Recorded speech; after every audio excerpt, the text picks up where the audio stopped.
হরিদ্বারের গঙ্গায় স্নান করে খাওয়া দাওয়া সেরে এবার বসে আছি পাহাড়ের উপর মনসা মন্দিরে যাব বলে। ট্রলি দিয়ে যাব, তার জন্য অপেক্ষায় আছি আমাদের নাম্বার কোন সময় আসবে আর যেতে পারবো। আর এদিকে বসে অপেক্ষা করতে করতে দাদা আর আমার বরমশাই দুইজনই ঘুমিয়ে পড়েছে। আবার ক্যামেরা অন করতেই দুইজনেরই ঘুম ভেঙে গেছে। এটা আবার কী ধরনের ঘুম হচ্ছে বুঝতেই পারছি না।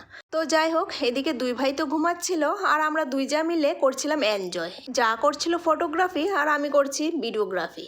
আর এদিকে দেখতেই পাচ্ছ প্রচুর মানুষের ভিড়, সবাই অপেক্ষা করছে কখন সবার নাম্বার আসবে আর ট্রলি দিয়ে উপরে পাহাড়ের উপরে মনসা মন্দিরে যেতে পারবে।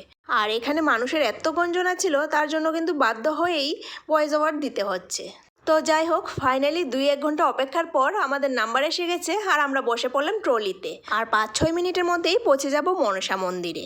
তো ট্রলিতে বসে উপর থেকে পাহাড়টা এত সুন্দর লাগছে, যেদিকে তাকাচ্ছি সেদিকেই সবুজ আর সবুজ। পুরো সবুজে ঘেরা পাহাড়টা সত্যি অপূর্ব লাগছে দেখতে।